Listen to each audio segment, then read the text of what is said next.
Good morning. Good morning, everyone.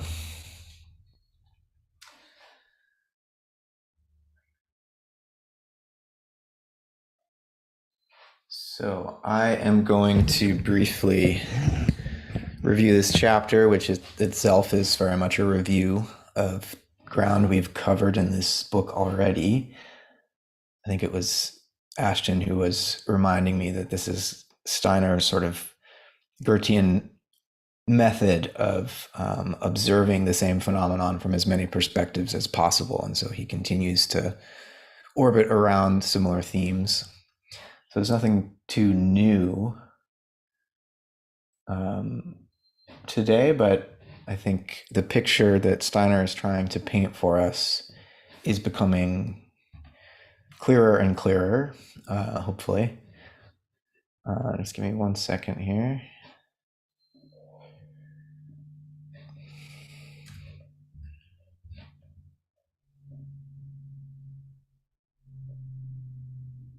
All right.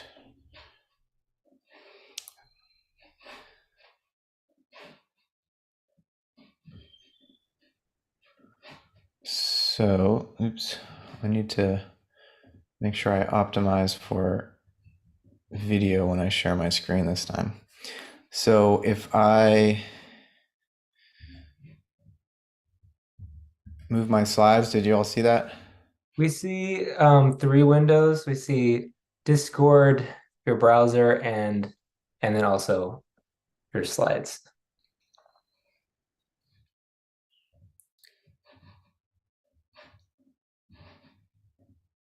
Now, do you just see the slide? Yeah, it's also the interface. It's not big, but I can read it. It's the interface? Well, so it's like, you pressed play, but it's not full screen for some reason. Kind of like what mine looked like last time. Yeah, I'm not sure what. Okay. Sorry, guys. I don't know why. Let me try this time. Can you see it now? There you go. Yeah. All right. And it's changing? Yes. Yes. Okay. Awesome. All right. So this is lecture 11. And as I was saying, Steiner is reviewing ground he's already covered. And he says at the start of the chapter that it's typical for contemporary scientists and astronomers, or at least the educated public, rather, to say that the geocentric Ptolemaic model of the solar system was sort of this childish view that's merely an appearance, and that we now know that the reality is something more like the Copernican heliocentric model. But then Steiner says that, astronomers, if they're honest nowadays, will say, well, actually, the Copernican view is also a model and doesn't actually capture the real motions. And so there's still this gap in our understanding that we can't quite calculate the true motions. And so you can think of either the Earth as the stationary center with everything else moving around us, as is depicted in this animation.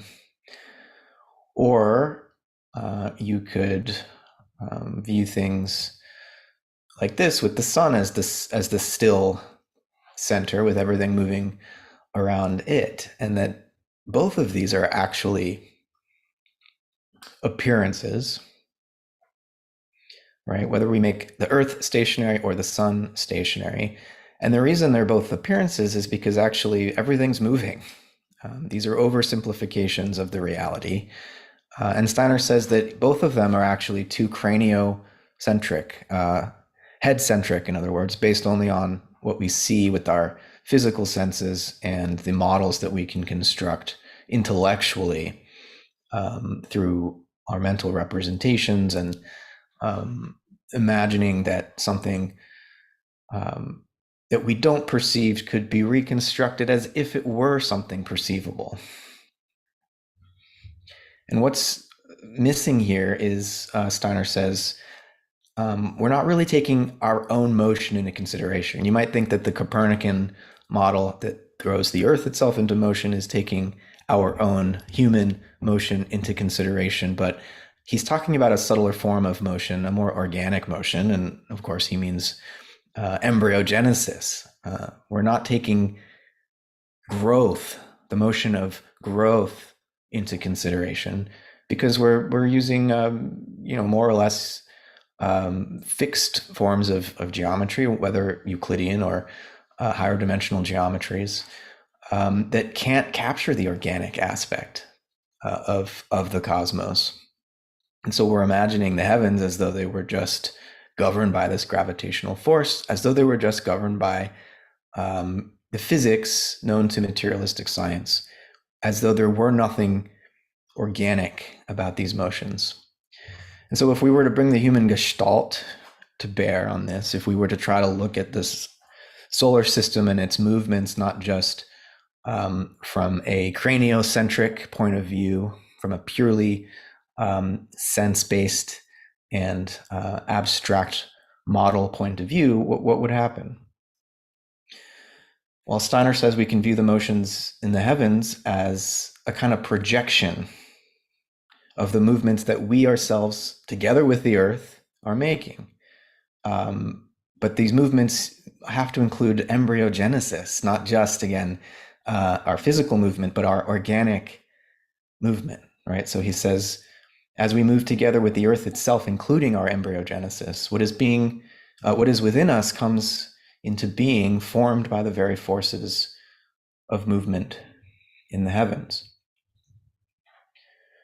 And so, in the middle here, I've got this sort of symbolic animation. I don't mean this to be somehow depicting with any precision how the growth of the human fetus is related to the movement of, say, the sun in particular or the other planets. It's much more complicated than this, but there is a basic correspondence, Steiner thinks, between this lemniscate pattern and the polarity in the human gestalt between the head and the limbs, the radial limbs and the spherical head. And down below here, we have an embryo dividing in a petri dish. And on the right here, I've superimposed Steiner's account of the retrograde motions of Mercury, Venus, Mars, Jupiter, which he describes these looping patterns for us. Interestingly, he says, I want to come back to this and see what others think. Steiner says that Mercury, Venus, and Mars retrograde once per year, which he must have something else in mind, because obviously that's not true. The outer planets, Jupiter, Saturn, and the others, do that once per year because that corresponds to the Earth's orbit. But the inner planets and Mars retrogrades every 2 years, Mercury and Venus multiple times a year. And so I'm wondering what he really means when he says that these looping patterns, this retrograde motion only happens once per year.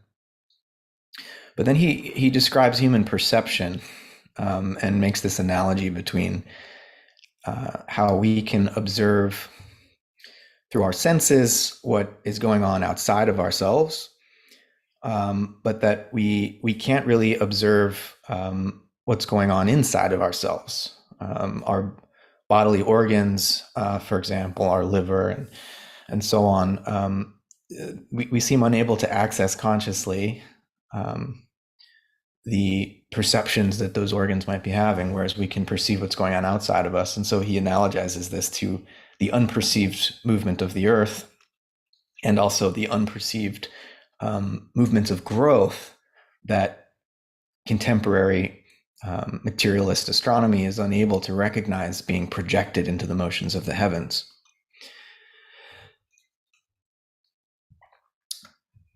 Steiner then goes on to describe the human form itself as a kind of open lemniscate with this looping pattern you can see in the middle on the left of my drawing here, where you see the head as the closed loop and then the limbs are the open part of the lemniscate here.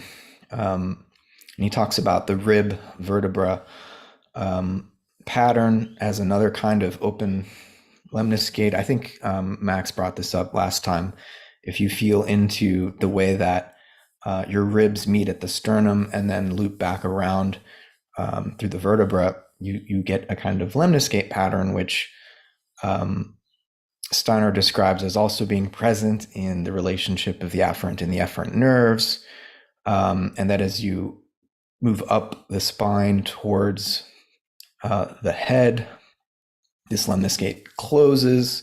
As you move down the spine more towards the limbs, it opens out. And he says that there's quite a bit of metamorphosis going on as you move up and down, not only in the shape of the lemniscate, but in its angle, which is less the case in animals, which have fewer metamorphic modifications in this respect.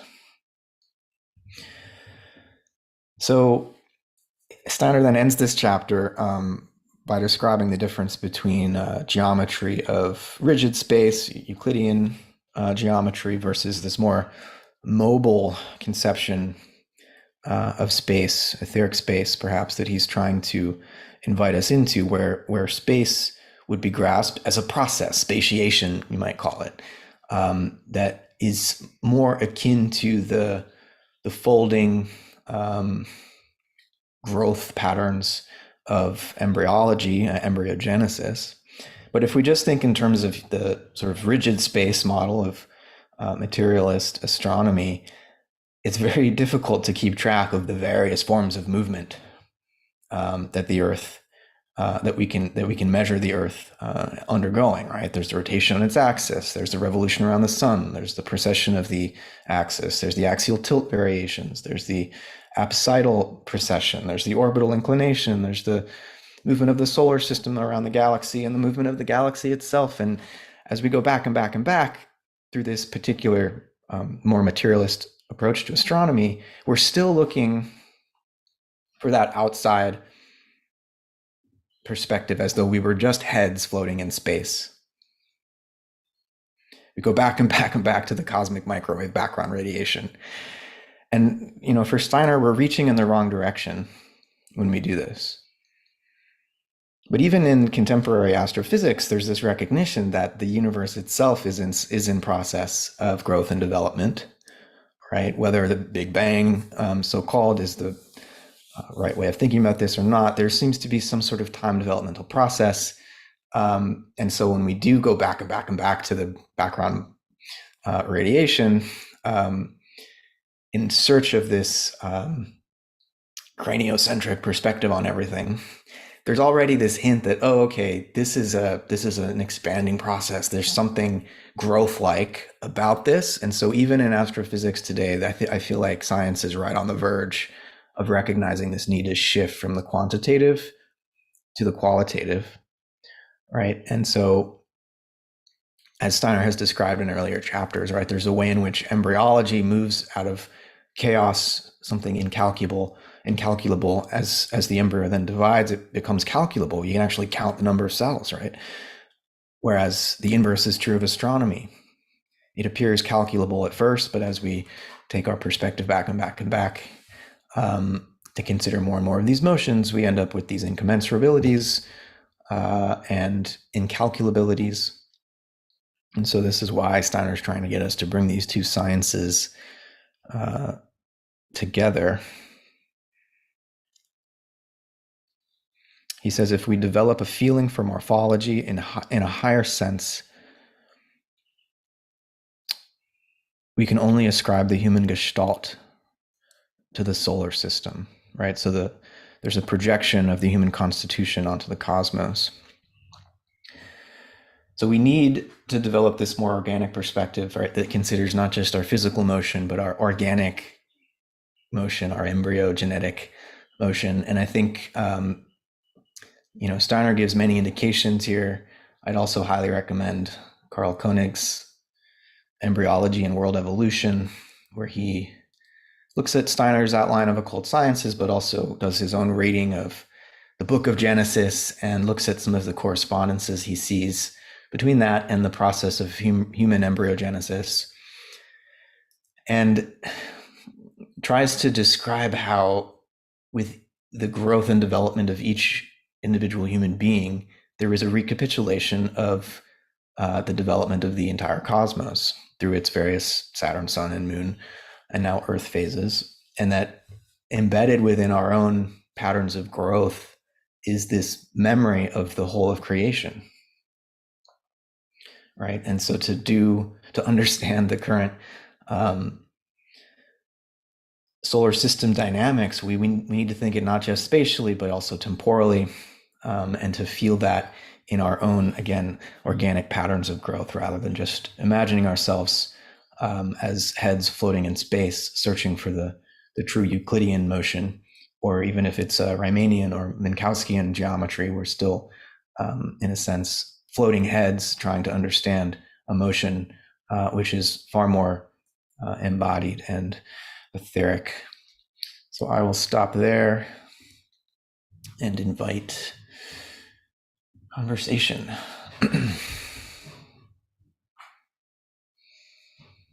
Lots of comments here.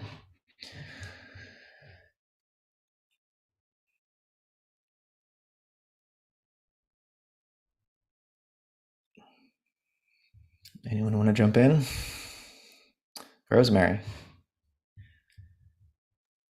I just wanted to say that back when, I think it was lecture 3, when the Kepler's laws of motion were introduced, and he said, Steiner said that every organ has its own orbit. The heart is pretty easy to use as a centering device, but when I saw the graphics that you introduced us with, I don't know where you got them, but the human body with all of these inner orbits, I thought, oh, well, that's exactly where we're going. It's like when you were a kid and played with a yo-yo, but there's all these yo-yos for, going on in our being all the time. I don't know where those graphics came from, but especially the one on the right with the planets and things. AI. I was using some of Steiner's descriptions to prompt AI to generate these images.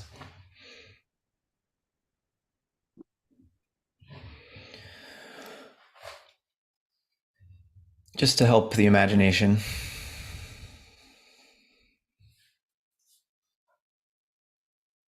I'll just jump in with a brief comment. Of course, the whole, one of the big themes in this lecture series is on the living organic nature of the cosmos, which is a pretty radical thought, to the mainstream.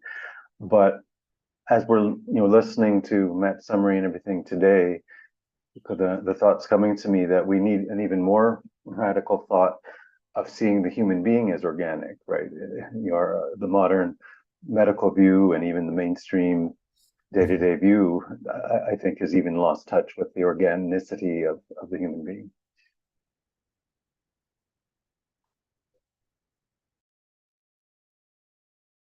Yeah, I mean, in some sense, Aristotle had a better understanding of organic motion than contemporary science does. And in so many ways, Steiner is trying to reintroduce this kind of, Aristotelian distinction between heavenly motion and earthly motion. But he's doing so in a post-Copernican way. It's not just a return to that old division between the supra and sublunary spheres. But in some sense, I hear him repeatedly trying to reintroduce some important distinction there, that if we try to imagine the motions of the heavens, just as we understand the physics of Earth in terms of gravitation and so on, that we're dealing with an incomplete model. Like that can maybe reveal some slice of what's going on, but if we try to reduce all of the heavenly motions to gravitation, say, we're missing something. And so we need to recover that distinction in some ways. It's part of what I hear him saying.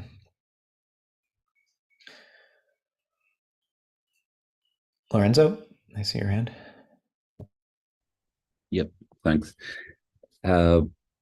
Yeah, a couple of things. First, I already wrote it in the chat, but anyway, what you said about the retrograde motion of Mercury and Venus, I guess Steiner is saying that it happens once each of their years. That is, every time that Mercury goes around the sun or that Venus goes around the sun, we have a retrograde motion and a knot. And it's kind of counterintuitive that he's saying once a year, but I think that he wants to relate phenomenologically the knot and the year without taking for granted that they are actually traveling around the sun, like in the Copernican model. And so he leaves that out, I think, intentionally to make one wonder about the shapes. I think that's intentional. And yeah, I wanted to comment something regarding last lecture, actually, because last time I didn't think about it, and anyway, there was no time. But by the end of the lecture, Steiner says, yeah, I get it here in Italian, so I will translate it on the spot. That is analogously to the ratio between the variation of the first order and that of the second order, that is analogous to that, is the relationship between what I have to think as sitting between me and the surface of another body, and what is placed behind the surface of that body. And he goes on saying that if one were able to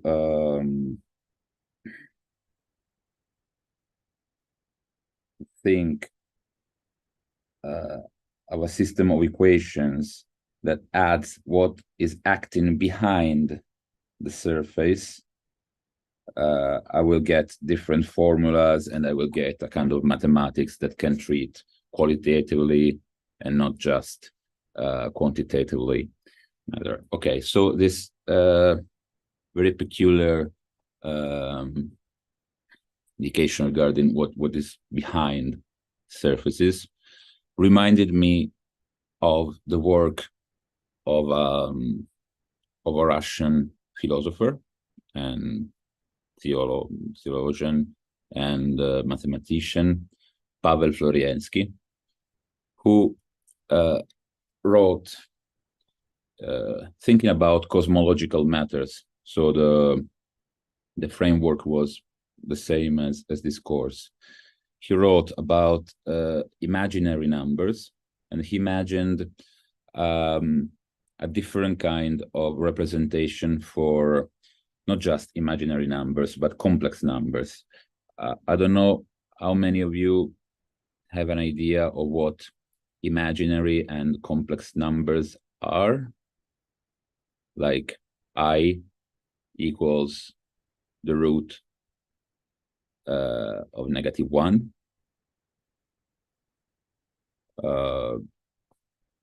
And do you know about the complex plane, Argand-Gauss plane? Maybe who knows? I see Karsten. Yeah, okay, and Matt and nobody else. Okay, well, let's just say that do you know the Cartesian plane? Yeah, with the x and y axes and you coordinates for the points.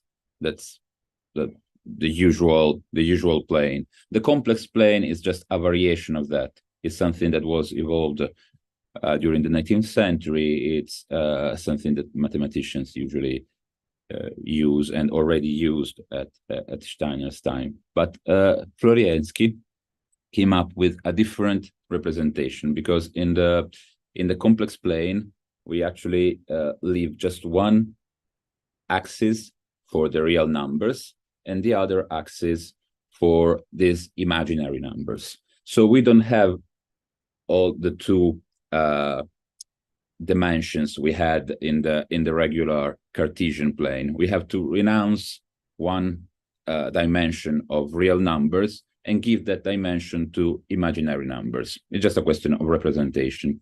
But Floriansky had this idea about a different kind of complex plane when you still had the two dimensions fully represented. That is, you had an x and a y dimension of real numbers. So you represented two dimensions of real numbers. But you could think of their imaginary parts as laying behind the plane. He thought of the plane as a window of glass, and he imagined points staying not just on this side of the window, but also on the other side of the glass. And he treated, this is maybe a little more technical, but let's say that real numbers and imaginary numbers together make complex numbers. That's why we have that complex plane with one axis for real numbers and the other for for imaginary numbers. The two together, the two coordinates form what is complex numbers. And so he treated imaginary numbers like points behind the plane, real numbers as points in the front of the plane, and complex numbers as numbers that were drilling through the plane. And it's very fascinating because it gives you a different approach to complex numbers, which is maybe something that sounds technical to people who are not really into mathematics, but actually it's the ABC that in modern mathematics you always use the complex plane. It's really the basic thing you work with, and so this idea by Floriansky is kind of revolutionary, but it's been not used because it's not useful usually to treat the front part and the back part of the image. I mean, the representation is not thought of as something that has a role in itself, not so much as qualitatively as Steiner would like to. And so I thought, was there a connection between Floriansky and Steiner? Because Floriansky actually hadn't published that. He already wrote them, but he hadn't published or maybe he was in the act of publishing them, but he was Russian, Steiner was there. So maybe I was training things. But then I remember about Andrei Biely. Andrei Biely is this great Russian poet and novelist who was the son of a great Russian mathematician, Bugayev, because Biely, it's a pen name. It means just white. Anyway, Andrei Biely was the son of probably the greatest Russian mathematician of the age, and was a childhood friend with Pavel Floriansky. And he knew everything about Floriansky's theories, and he went to Dornach to meet Steiner because he was interested in theosophy, anthroposophy, and he was really an esoteric poet and novelist. So he went and met Steiner in 1914 and stayed in Dornach and helped him building the first Goetheanum. And he also had a diary of his stay there. And I remember, so of course Steiner had a very close relationship to Floriansky because he was really close to Biely and his wife. They also lived together in Dornach for a while. And so maybe there could be a relationship between Floriansky's ideas about complex and imaginary numbers and what Steiner would like to have mathematically to treat qualities and the relationship between the radiant forces and the spherical one.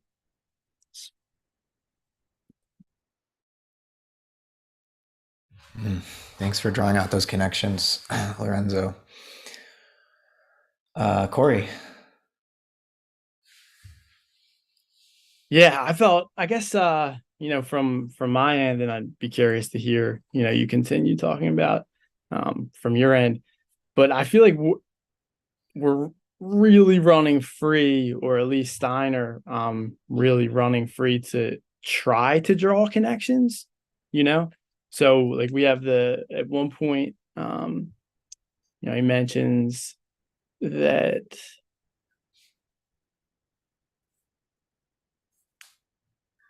the planets must somehow correspond to the whole of human nature, the fixed stars only to what forms our heads.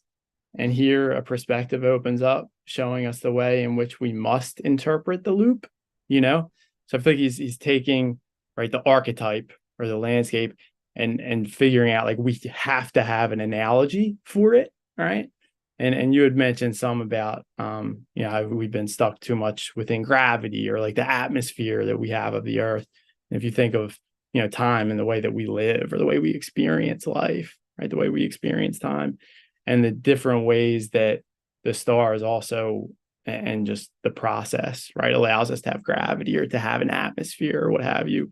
And then so we're protected within a house is much different than if you're out in the rain, so almost like a circle of life type thing. So we're influenced, but also influenced indirectly, right? So I don't think it has to be like either or. It can be like a bit of a both end, so I kind of felt like the imagination was kind of flying. Like you could think of like a tree, and then a tree has roots that go into the ground, and that's like the way that the mind works as well. You know what I mean? I feel like you could draw analogies off of things if you wanted to. So I was curious your thoughts on that, based on not looking at it dualistically, but kind of a both end, and kind of where you felt if the imagination was running too free or not. Yeah, I mean, I think the method of analogy is really crucial for trying to make rational sense of the world. We don't really have any other method. Even in the hard sciences, it's analogy. It's analogy all the way down. But what you're saying, Corey, reminds me of something Steiner says earlier, that this kind of materialistic, mechanistic world picture that's arisen in the last 500 years is actually appropriate for this phase of human evolution. But to develop our sense of self-consciousness and our sense of freedom, we needed to feel separate from the world around us, and the earth has in a way functioned as that womb, allowing us to mature this new way of thinking, this intellectual way of thinking, which develops the I. But now it's like we're too big for the womb, and we need to break free of that mechanistic way of picturing things. It's quickly becoming a toxic womb environment because of the ways in which we need to now proceed to a new way of understanding the broader cosmos. That's not simply a projection of what we're used to, the sort of instrumental knowledge we have of the physics of the earth. And so we need new analogies, and Steiner's definitely reaching for those analogies far and wide. But maybe I'm missing the deeper significance of your question. I'm not sure if I'm getting at it. Yeah, no, I think you are, and maybe, and as I had mentioned, I missed chapters 2 through 8, right, or 2 through 9. So it could be, my apologies if I'm, anything's coming up from that. But yeah, just like circle of life, right, or the interrelatedness, and you had already mentioned it, right, how Earth has conditions that are great for us, and then there's a lot to be said as well with, right, astrology and how all of that could be implemented. But you mentioned time too during your like more of your when you were showing us your kind of mini lecture, right? And I do feel, and you almost made it sound like to go away from time a little bit, where I feel like time is so very important. That was it's the way we experience life, and it's the way we tell stories. It's the narrative, right? We even have an hour right now, right? Everything that we experience is within time. So I feel like to completely separate ourselves from time seems a little bit too abstract or esoteric or unreal to me, you know?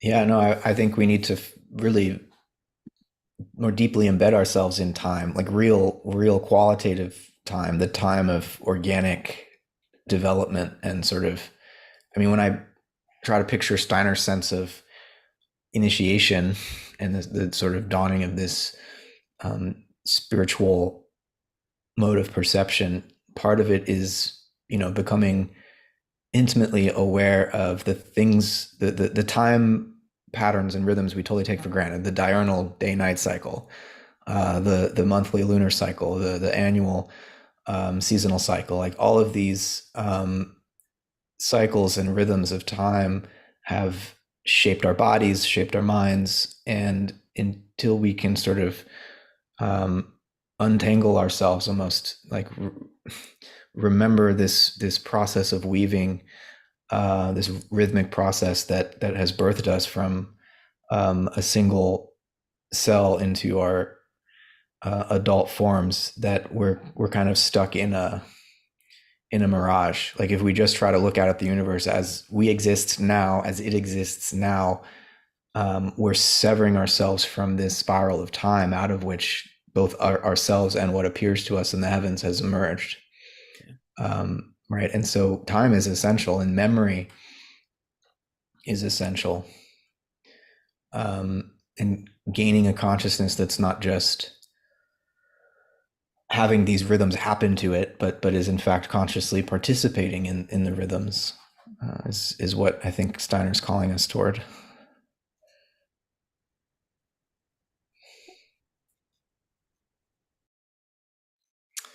Hey, Jeff.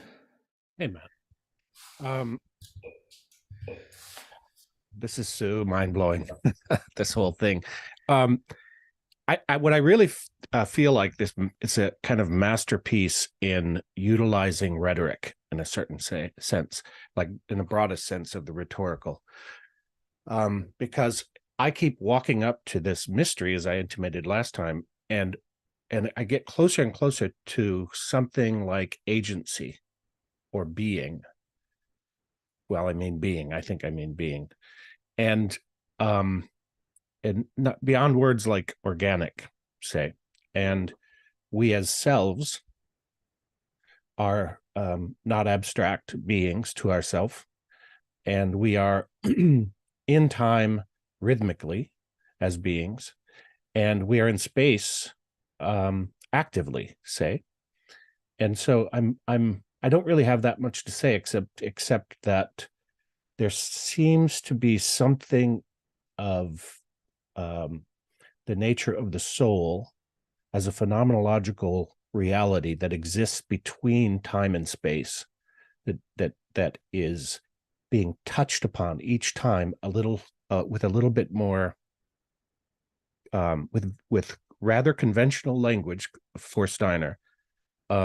Each time we're getting a little bit closer to something like an intimacy with what we think of as the most abstract in distance and in time. Yeah, well said. It's the the rhetoric. I mean, Steiner's really, he's got a core intuition here that, again, as I said earlier, he's trying to approach from so many different angles, because it's not an intuition that we are familiar with, because we're so used to creating inner pictures of the world based on our sense perceptions and not based on free imaginations. But while it's all very fuzzy for me still, there's the core intuition that I feel he's unpacking that keeps me leaning in. Karsten, please. Wait, can I also comment? Oh, yeah. as relates to whether this is analogous or this is imagination flying away, it really depends on what you think of subjectivity and what imagination is from Steiner's point of view, which is a rather involved, and we won't have to get into it here. But I use the term symbol in this sense, and I don't mean necessarily, it may be the way in which Chad uses archetype, but it's the thing that represents the reality, but also is the reality itself. And we do this epistemologically with our provisional concepts and with our forming of a provisional self through which things can become transparent as relates to how they come into being and go out of being. Solution and dissolution from a sort of alchemical standpoint. And so I think Rosemary's bringing in the heart as an organ of perception is extraordinarily key here. And the heart's relationship with the sun as a sort of, the sun, S-U-N, as a sort of symbolic, in this sense, portal, if you will. Yeah, absolutely. So one way of describing this transformation Steiner's trying to lead us through is a movement from a cerebrocentric view of astronomy to a cardiocentric view, right? Because the rhythmic system, the heart, the lungs is what bridges these two extremes. And he says it's very difficult for us to become conscious of the metabolic earthly aspect of this, but we can become conscious of the heart aspect of it. He says this very clearly in an earlier lecture. Karsten. Yeah, I have a lot going on in my mind, so I'll have to choose a little what to say, but I think I'll start about what you're talking about with the heart. You know about the Institute of Heart Math, the work they've done on heart rate variability and how this rhythm, it's the heart, it constantly goes a little up in speed, or the pulse goes a little up and then it goes a little down. And if we're in a state of, say, harmony, this oscillation also becomes very harmonious. Whereas if we are stressed, for example, it becomes very dissonant, a very dissonant rhythm. And they've also done work on how we actually affect each other with these rhythms. So there's a very powerful field of resonance where we can affect our surroundings positively or negatively, and be affected as well, positively and negatively. And I think it's also important to, I mean, you're talking about these polarities, say, between heaven and earth, the eternal and the temporal, the static and the dynamic, and so on, to kind of maintain this polarity and also then have the middle ground as something that has to do with the rhythmic interchange between these opposites. So I read some of your papers, Matt, where you describe Whitehead's cosmology, and I was touched by a place where you talk about his concept of God, somehow having to do with oneness, longing for the manifold. I'm not sure it's the word, but also the manifold longing for oneness. So I think there's a very important polarity there, but also kind of a rhythm in between the two. So in my understanding,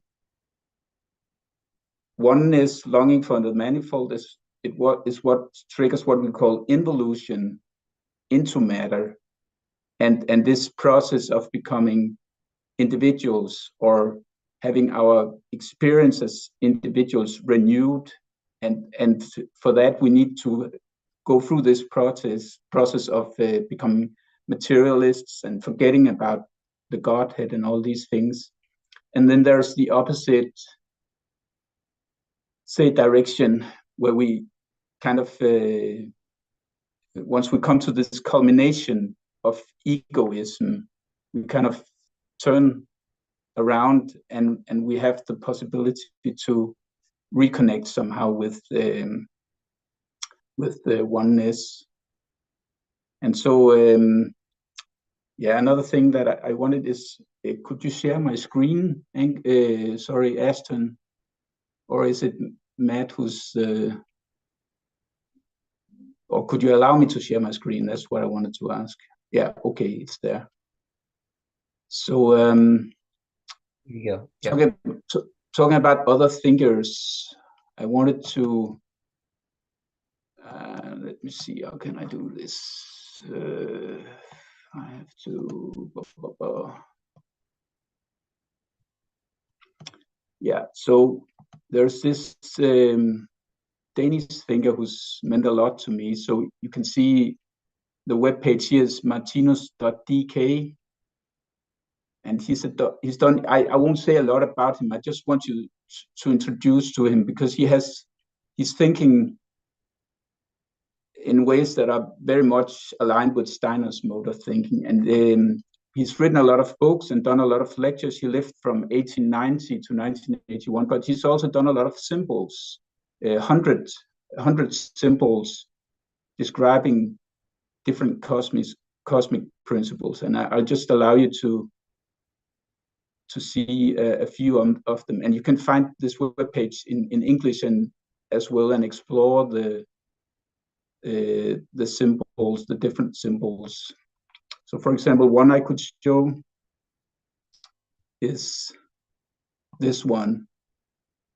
It's called his main symbol. And it's simply called the living being, or the eternal Godhead, and the eternal gods, or sons of God. Sorry, I'm not used to talking about this in English. So, but the interesting thing about this symbol is actually how it's made. So how's the process of construction? So to show that, I want to show another symbol, which is it's here. So you can see there's kind of 3 different principles here. One he simply calls the I, and that's kind of the universal I. And this is the colors here is the contents of our experience. And this is the principle of perspective that he's describing here. So when he put these 3 together, he get this image where, I mean, the white disk that's in the background, due to this principle of perspective, now becomes a large number of individual creatures. So here you have in the periphery, you have a representation of the manifold, you could say. But this manifold is also, it's all part of the, say, the unified field that he calls X1. But due to this principle of perspective, it's experience. So he calls it a principle of perspective, or an illusionary principle, but he doesn't mean illusion in any kind of pejorative sense. It's more like it's a play with possibilities. It's like a game, or an act of amusement, you could say, something that is meant to be joyful. So it's kind of, it's the one who becomes all these many creatures, and then he has a representation of the different, say, kingdoms of nature. So the red one is the plant kingdom. Then you have the animal kingdom, where the planet is kind of placed now, but it's entering into a new kingdom of nature that he calls the true human kingdom. And then you have some spiritual kingdoms, like here. So these are also, I mean, red is also instinct, which is dominating in the plant, which is doing everything automatically. The orange he calls the energy of gravity, which is the basis for the physical existence. The yellow one is the energy of feeling, which is where we're entering right now. And then he has intelligence, intuition, and memory, as say basic both faculties of mind, but also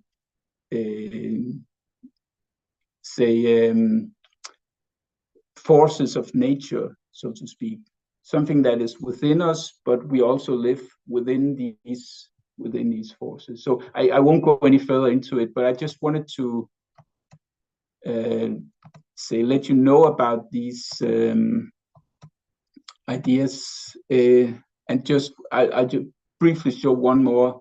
So one of the things he explores is how these energies of nature actually is related to our organism.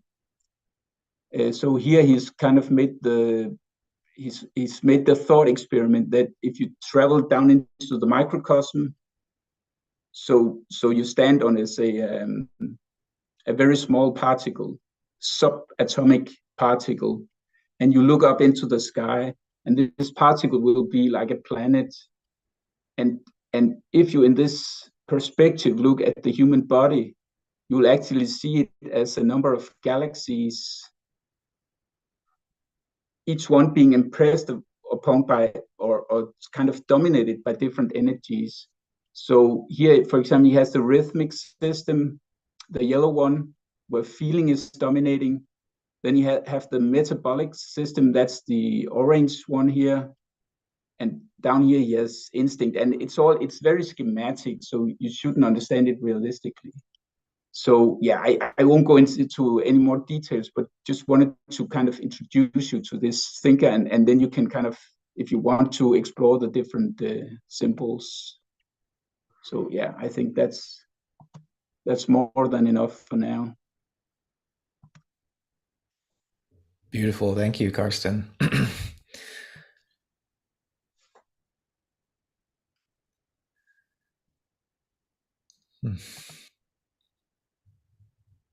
Yeah, I'm reminded. I have to leave.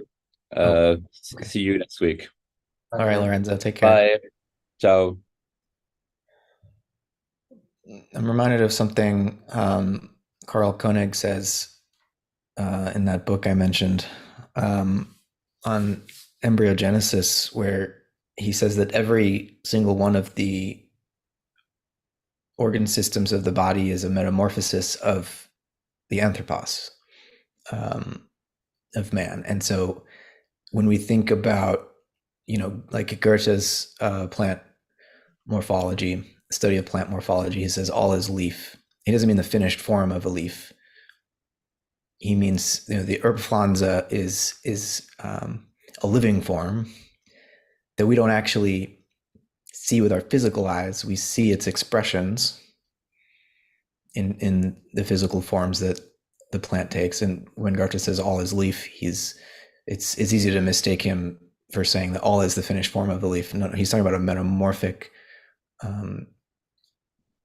process, the form as a metamorphic process. And so similarly, when we think about what Koenig is saying here, that the whole human body, every part of the human body reflects the whole. So every part is a metamorphosed human. The heart, the brain, the lungs, the liver, everything, every bone structure is a metamorphosed human.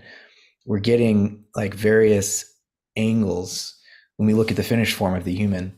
We're getting like these snapshots of this underlying formative process that we can't see with our eyes. We can't picture it in 3 dimensions because it's not a 3-dimensional shape.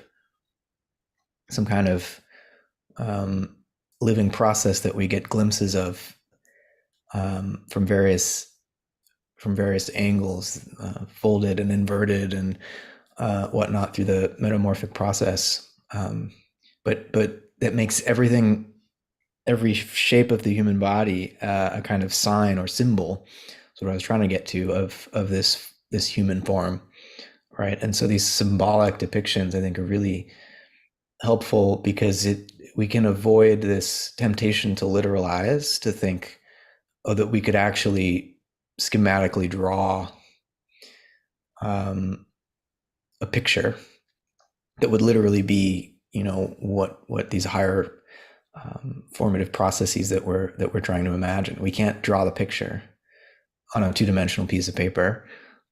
or even imagine it in 3 dimensions. That that's a temptation that I think would lead us astray. But if we just use these as symbols, they can certainly prime us to do that.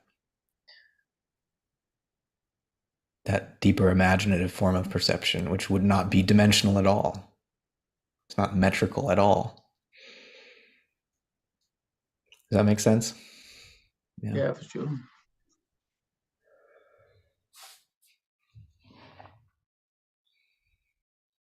Like this way of looking at this, the symbols that we can produce in this way, if we avoid the literalism, it can be tremendously evocative and joyous, to create these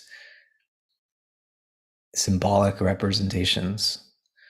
It's like, so long as we don't mistake the symbol for the reality, we're celebrating the reality by creating the symbols as something that transcends any attempt to symbolize. I see what you're saying a lot more now too, in terms of, along the process, right? From like, plant, right, to animal, what have you, where within the earth, right, we had that time and that process to have the consciousness become so complex to now we're able to reflect and look upon the stars. And there's a beauty to that. And I think that's more of what he was saying. You need to make sure you read every piece of the sentence, right? So yeah, that's neat. Yeah.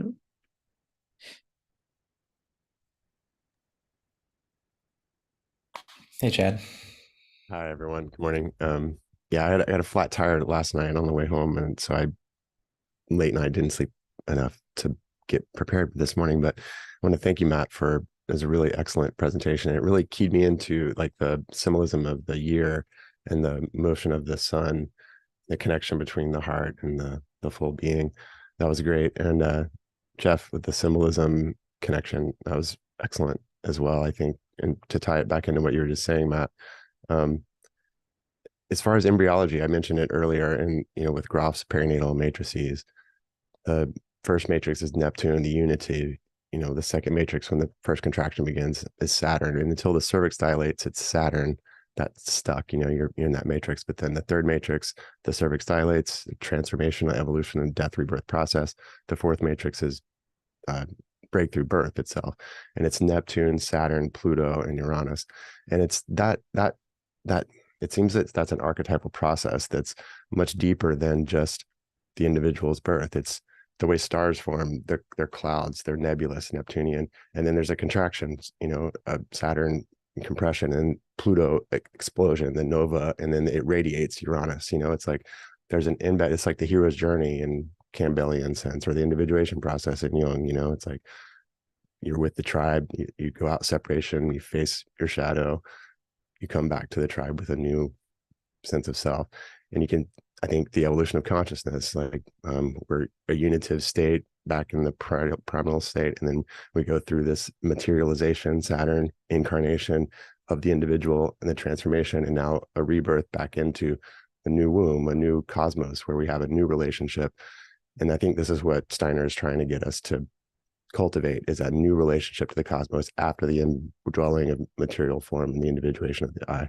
And so real quick, I know we're over time, but basically planetary transits in your life, where the planets are through the course of your life, is a reflection of it, or it reflects how you participate. We're always in, like Angus's comments. I'd love to hear more from you, Angus, about what you were saying, the way you're interpreting this chapter in the chat, in the sense of how we're always walking with the planets, always in relationship with them, and cultivating that symbolic relationship too. Because what happens is the transits in your life actually reflect the stages of birth.